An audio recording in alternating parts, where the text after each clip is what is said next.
Ndongeye kubaha kaze mu kiganiro cacu impamba y'umusi, aho uno musi turi kumwe n'umushitsi twagendeye umuvugabutumwa, umukozi w'Imana, eka biraryoshe cane. Hanyuma tugomba kumuganiriza, ariko imbere yuko tumuganiriza reka abanze aramutse abakunzi b'impamba y'umusi. Kaze. Ndabaramukije cyane abariko baradukurikirana. Akazina kanje nitwa Ndayikeza Emmanuel, nkuko bamaze kubivuga, yego ntibambesheye, ndimwo byose. Kuri uyu munsi ndi umukozi w'ishantiye, kuri uyu munsi ndi mu chef de chantier ngaha mu bikorwa twahawe. Hanyuma jewe mfise ikibazo kuri Emmanuel, atubwiye ngo ni umushefu wa chantier. Jewe ngomba kumubaza ikibazo, none byatanguye gute ko tuzi abakozi b'Imana dutegerezwa kwitwararika intama z'Imana, tukaguma muri ivyo bikorwa vy'Imana, none vyagenze gute kwera ubivange? Ni ukuvuga yuko abantu benshi baranafise ico kibazo cyo kubitabitahura. Umugambi w'Imana rero urahambaye, ni ukuvuga yuko twebwe nk'abakozi b'Imana dutegerezwa gukorera Imana kandi dukora n'ibikorwa by'iwacu byo mu mubiri, kuko umuntu arirwa mu mpwemu agataha mu mubiri. Iyo mu mubiri bitagenda neza, no mu mpwemu biraheza bikagira ikibazo, bigahungabana. Nico gituma rero mwumva dukorera Imana kandi tukongera tugakora no mu mubiri.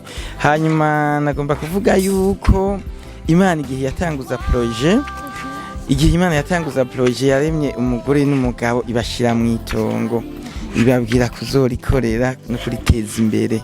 Hanyuma no mu nyuma, igihe abantu batamaze kuyoboka neza umugambi w'Imana, hari ikindi Imana yakoze, yabarungitse kurima, yabarungitse gukora kugira ngo babire icyuya bashoboye kuronka icyo barya.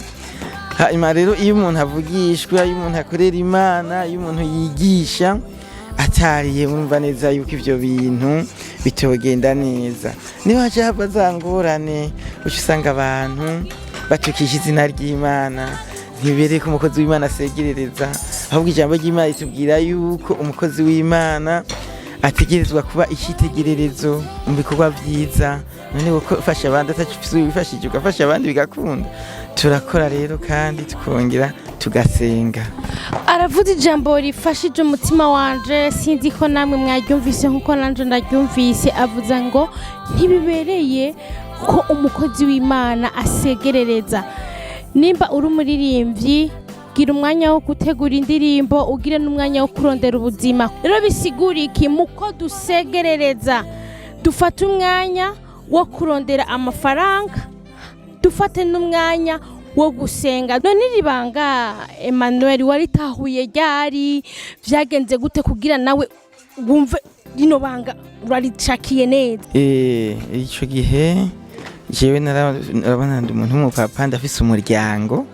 Tugitangura rero ivugabutumwa, twaritwararitse ibikorwa vy'Imana, mugabo dutashe mu ngo tugasanga hari ibindi bintu dashobora gutunganya, tugasanga hashobora kwaduka izindi ntambara, tugasanga rero vya bikorwa turiko turerekana vy'Imana birashobora gutukishwa n'izo ntambara zo kwaduka mu rugo.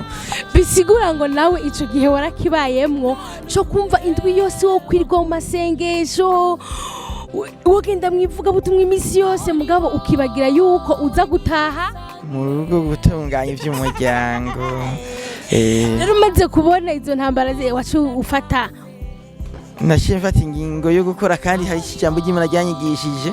Buriya umukozi w'Imana Pawulo ngo mwijoro ngo yarashona amahema kugira ngo arondere ibyo gufasha imibiri, kubera kuko ku murango yakora ibikorwa byinshi agatama, mugabo kugira ntatukishe igikorwa ngo mwijoro yashize gukora ibikorwa bimuhesha amafaranga, yarakenera kwambara, yarakenera kurya, yarakenera agasabune, ngo yaritanga akabikora mwijoro. Amen. Mwumvise ngo umukozi w'Imana Pawulo ngo ku murango yarakorera Imana, ariko mwijoro yacashona.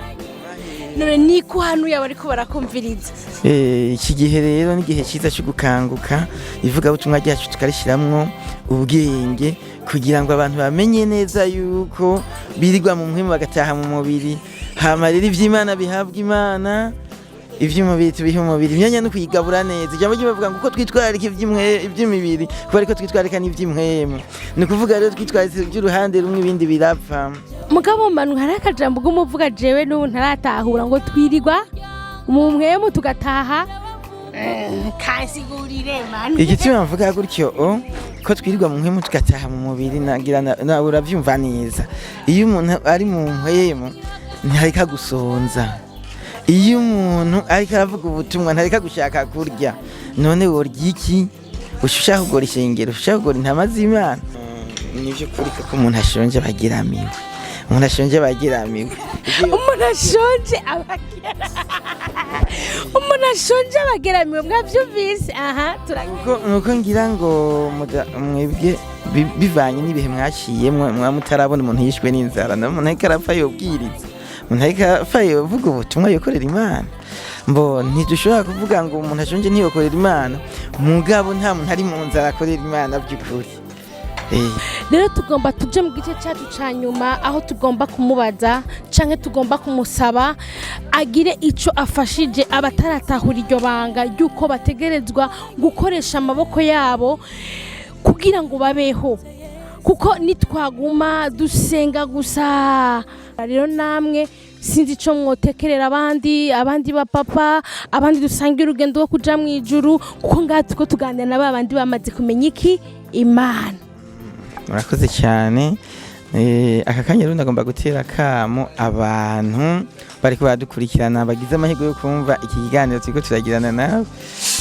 kugira ngo bamenye neza yuko ari vyiza gukorera Imana ni vyiza cyane gukorera Imana hama kandi basobanukirwe neza ko rirya banga bahawe abapapa ryo kurongora urugo kugaba urugo naho nyine nibatabishobora ko Imana izobibabaza iyo umuntu adashobora gusumira abana bashaba ibisuma iyo umugabo adashobora kwambika abana bashaba inyererezi mw'ibarabara none ibyo bintu Imana niyo bigohiga ko nk'igicumuro abantu rero muri kino gihe nibasobanukirwe neza ingene dukwiye gutwara imirimo y'Imana ni vyiza gusenga ni vyiza gukorera Imana kandi ni vyiza no gutunga ingo zacu muri ico gihe rero suwesiko dukoresha amaboko kuwa mbere no kuja kurima kuwa kabiri no kuja gukora akazi hama kuwa gatatu kaja mu bikorwa by'Imana ku minsi bayigabuye mugabo ukamenya neza yuko kandi hari ikindi ugomba kumenya ni ukuvuga hariho ugusenga hariho no gukorera Imana mu gihe rero ukorera Imana by'ukuri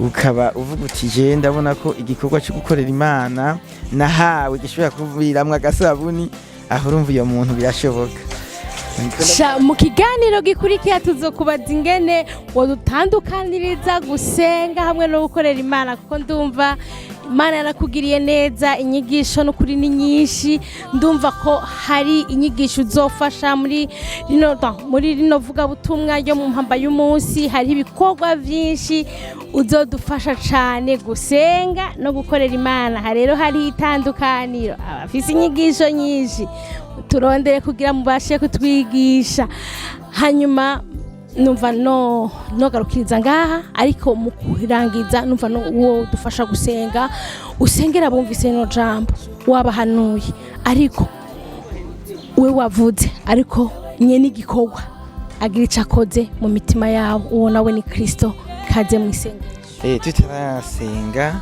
nagomba ndabamenyesha yuko aha igikorwa turiko turakora ni igikorwa twahawe ni impamba y'umunsi amen impamba y'umunsi yaratwizeye nayo iturusha gusobanukirwa neza yuko mu gusenga habamwo no gukora uyu munsi rero turiko turubaka inyubakwa twubakira impamba y'umunsi dufise abakozi murababona bari ku mirimo hariya bariko barashishikara ibikorwa hama kandi dukorana neza n'impamba y'umunsi turanashimira cyane irongowe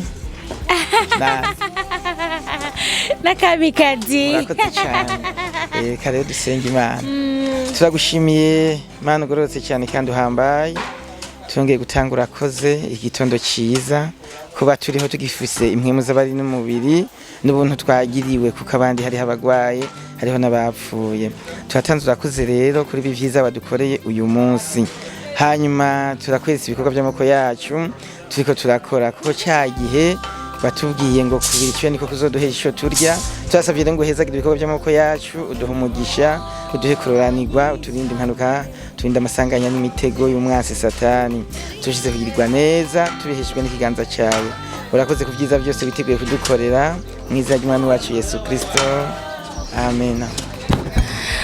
Mwari kumwe na Kamikazi, umwami Yesu abagire neza, tuzosubira mu kiganiro gikurikira, mwarahezagiwe.